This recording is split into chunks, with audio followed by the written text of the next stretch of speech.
రాత్రి 10 PM అవుతుంది. 15,000 steps అయిపోయినాయి. ఈరోజు ట్రాఫిక్లో ఒక బాధాకరమైన సంఘటన చూసిన అన్నమాట.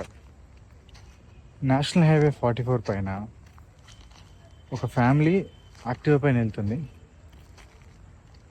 ఫాదర్ నడుపుతున్నాడు, వెనకాల మదర్ కూర్చుంది, మధ్యలో ఒక 3 to 4 year old పాప ఉంది అనమాట. ఫాదర్కి హెల్మెట్ లేదు.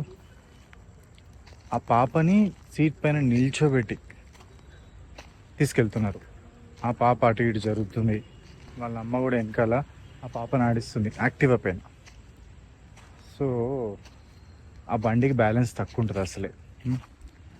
ఫాదర్ ఏమో హెడ్కి కూడా కనీసం హెల్మెట్ ప్రొటెక్షన్ లేకుండా నేషనల్ హైవే 44 పైన హెవీ ట్రాఫిక్ ఉండే హైవే పైన అంత రెక్లెస్గా వెళ్తున్నారు. ఫస్ట్ పిల్లల్ని మనం దారిలోకి తేవాలంటే పేరెంట్స్ని ఎడ్యుకేట్ చేయాలి. అసలు ఎప్పుడు తెలిసి వస్తుంది హెల్మెట్ ఇంపార్టెన్స్ జనాలకి. హెల్మెట్ పక్కన పెట్టేస్తే ఆ నిల్చోబెట్టి ఆడించడం ఏంది యాక్టివ్ పైన, 2 wheeler పైన పాపని. చాలా ఫ్రస్ట్రేటింగ్ అనిపించింది, అందుకే ఈ వీడియో షేర్ చేస్తున్నా. ఇట్లాంటి ఏమన్నా మీకు కనిపిస్తే కొంచెం దీని గురించి అవేర్నెస్ పెంచే ప్రయత్నం చేయాలి. సో అదే చెప్పదలుచుకున్నాం.